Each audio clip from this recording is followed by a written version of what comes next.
Mercedes. It makes cars that many people enjoy, boasting luxury, refinement, efficiency and some performance. People swear by them. It has a performance arm, AMG, and that takes care of all of the above and makes it more. This is AMG's latest take on the sports car, the AMG GT.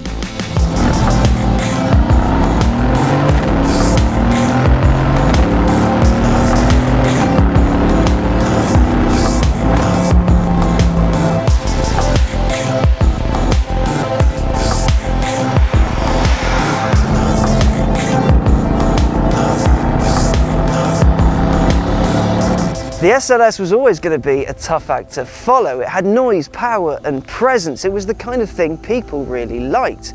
It was brash and a bit very good, so its successor has to be something a bit special. But it's okay, because the AMG GT looks to be just that. AMG knows how to make fast cars. They tend to have silly power yet remain comfortable. With an AMG, you're pretty much assured to be able to cross a continent at 150 miles an hour and feel pretty good when you get to the other side. An Audi RS car may offer easy all-wheel drive speed, but they don't ride quite as smoothly. And an M car? Well, they're a touch more precise.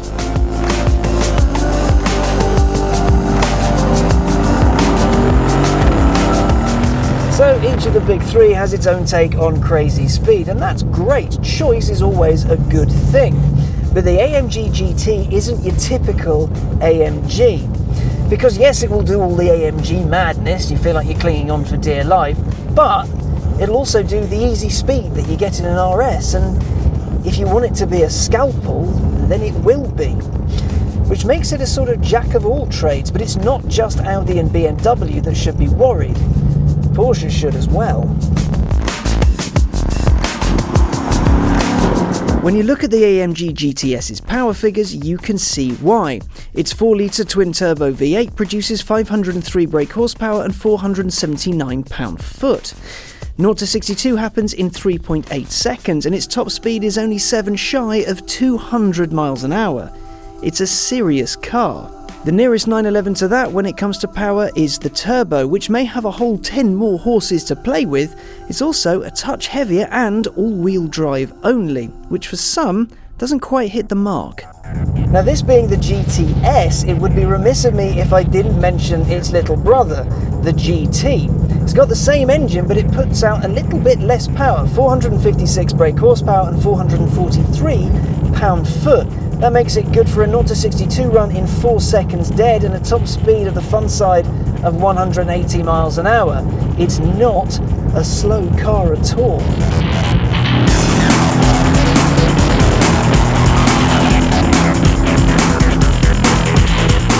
Its engine is a sump's difference from the one you get in the C63 AMG, complete with what Mercedes calls a hot V, which means its twin turbos live in the V of its cylinders.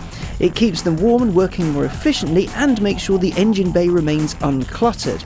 Also, it sounds incredible.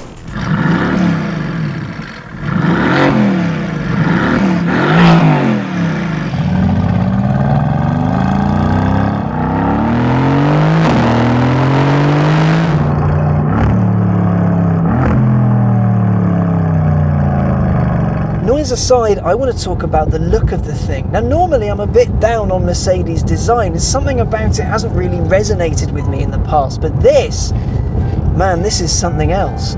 From the nose to the exhaust, it is just breathtakingly beautiful. So much so that it actually makes me a little bit cross, because when I'm driving it, I can't look at it. The same goes for the interior. It's a wonderful piece of design, not overdone but not subtle either. It's just right. There's enough visual emotion here to sate your inner child, but also not overwhelm your mother, though the sat-nav screen, like every other Merc, appears to have been a bit of an afterthought. Still, 1 point off isn't bad. We're not all perfect.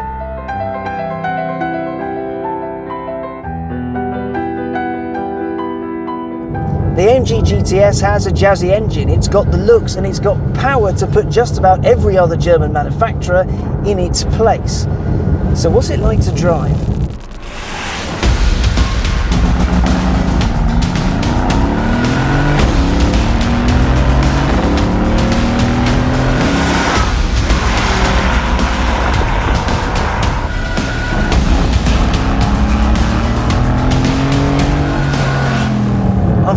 said, I love the noise. It's one of the best noises I've ever heard coming out the back of a car. And I'm not even outside of the car. It's immense. I defy anybody to buy one of these and not immediately press the exhaust button and keep it on forever and ever and ever and ever and ever. The gearbox can be a little bit aggressive when you're in town, even in its regular mode, but once you get used to it, once you learn to drive the gearbox, you can manipulate the car, you can use its power, and you can surprise a fair few people. They expect it to be quick, don't get me wrong, but they don't expect it to be this quick. Good God! The brakes, again, are spectacular. So far, so brilliant. Now, the steering, I find it a little bit weird. There's just a little bit of numbness to it that I can't quite put my finger on. I know it's immensely poor form, but it just doesn't feel quite right to me. Handling wise though, it's a fantastic chassis. You can put it into corners and, you know, push yourself a little bit and it will happily comply. Because it's been a fairly changeable day weather-wise, probably not wise to stick it in Sport Plus or Race, because that loosens the traction control somewhat and it becomes, well, it becomes a proper AMG. It becomes a little bit of a monster. The power is phenomenal. I mean, this is the kind of power you would expect of a supercar about 3 or 4 years ago.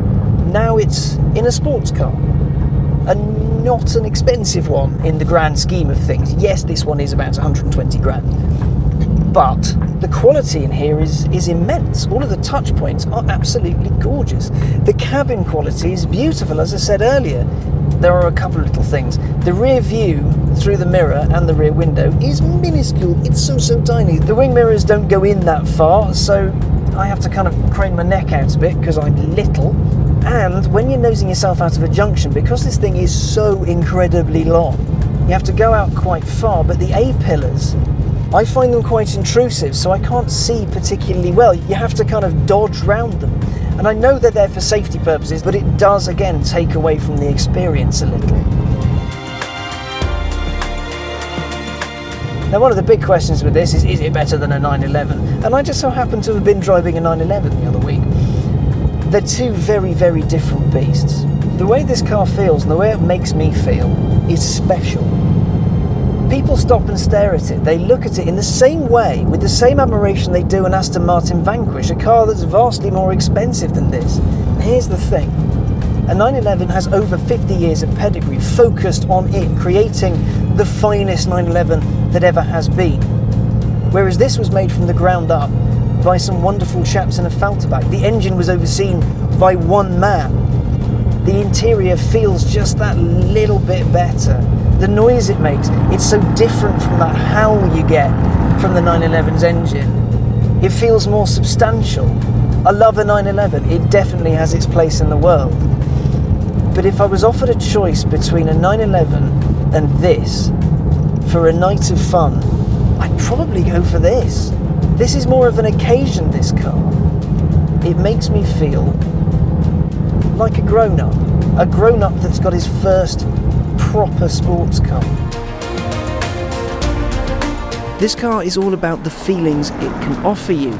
The rush from a prod of the noisy pedal, the feedback from its switchgear, and the aural excitement each time you let its turbocharged heart sing with gusto. It's a reminder that despite a flaw here and there, there's brilliance in everyone and everything. The SLS may have had gull-wing doors and a 6.2 litre engine, a combination worthy of any bedroom wall. But the AMG GT is certainly a worthy successor. Involuntary giggles fall out of you, appreciative sighs, well, they just happen. It's a very grown-up car, but one that makes your inner kid excited to go out and play.